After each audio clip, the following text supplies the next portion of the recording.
debate between new and old, orthodox and unorthodox, and creation versus evolution have been major issues in the past century.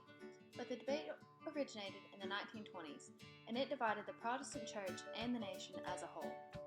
It started the debate of whether to define yourself as a fundamentalist Christian that believed in creation and believed the Bible as it was written, or you could associate yourself with a modern Christian that believed in new science, evolution, and believed the Bible as he or she interpreted it. Fundamentalists supported the government in the act against prohibition, saying that alcohol was unnecessary to society.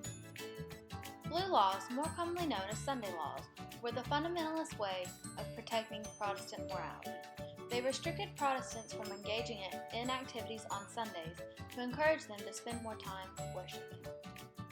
Fundamentalists despised any type of evolutionary method of describing creation, so they protested even the thought of evolution being taught in schools. Fundamentalists believed that the Bible was the Word of God, so they lived by it accordingly. They believed in the doctrines, they believed in Christ's atonement, the inerrancy of the Bible, the virgin birth of Christ, the resurrection, and the miracles of Jesus. They believed Moses was the author of the Pentateuch, Genesis, Exodus, Leviticus, Numbers, and Deuteronomy. And they believed the doctrines as their way of life. Modernism is a way that the Bible is interpreted. So the modernist Christian considers himself to be a Christian, though he accepts new technologies and theologies as the social gospel and rejects the great doctrines of faith as being theories or unimportant. Modernists believed that science and new technology were the new way of life, so they believed in spreading the knowledge by teaching evolution in schools, and teaching that science was what to follow and the doctrines were merely theories. With business booming, industry growing, and wealth abundant, Hollywood and the music industry flourished. With people watching movies and listening to all kinds of music, creationists and evolutionists were able to advertise their ideas. So daily, the creationary versus evolutionary war waged daily. When Darwin first published his book in the 1880s, not much was thought of it. But in the 1920s, its popularity rose to a whole new level. His book was the first ever to contradict the Bible and how it describes the human race. Darwin said humans evolved through a descendance of hereditary traits that make us the unique animal we are. Darwin believed in his theory of evolution that humans were created over time as a result of inherited physical and behavioral traits. Darwin's evolutionary theory changed the outlook of many Christians, causing them to question God's creation.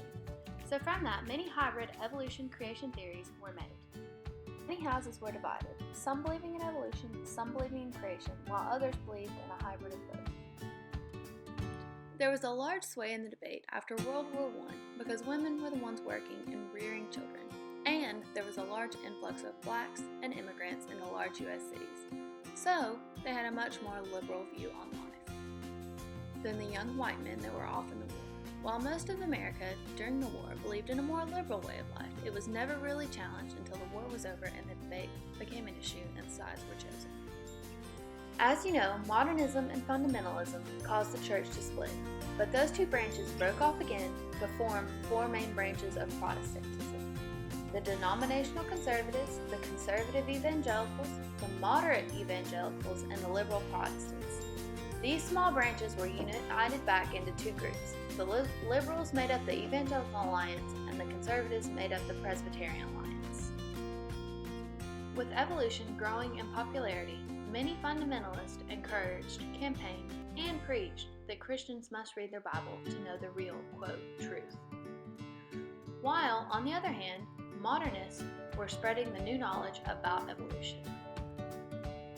The Scopes trial, or better known as the monkey trial, is one of the most famous court cases in the history of the United States because of its huge impact on science in the educational school system. John Scopes was an agnostic schoolteacher who taught science in a small town of Dayton, Tennessee. Scopes taught the theory of evolution to his pupils to describe the human race, around the same time that Tennessee had just outlawed the teaching of evolution in schools. Scopes was prosecuted by the state of Tennessee for breaking a state law.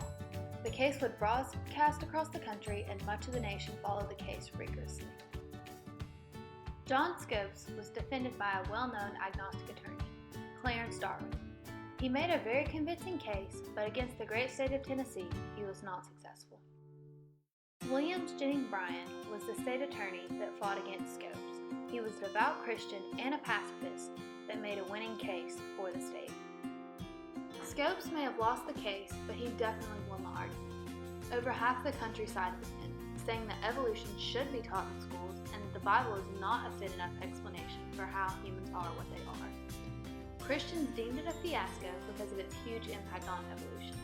With society siding with the evolutionists, it was much of a smack in the face to fundamentalists because they had pushed so hard to have evolution outlawed, and then society turned right back around and sided with the evolutionists. Sigmund Freud was a groundbreaker in the scientific field. He was the first to truly understand the human brain and how it works. He invented methods of diagnosing people with mental issues and called it psychoanalysis, a term and procedure that we still use today. Coupled with Darwin's theory of evolution, Western culture was fascinated by how complex the human body was, so it brought even more verity to the evolutionary theory. A.R. Wallace was one of the evolutionary scientists that came out of the woodwork after Freud released his knowledge. Wallace invented the theory of intelligent evolution, a theory of common descent based upon natural selection strictly bounded by the principle of utility. He claims he did not originally publish his ideas because he was afraid of the repercussions brought by the church. Still today, people feud over who is right and who is wrong. There will always be those who believe in the creation and that God to be the creator of all, and those who believe that science is the key.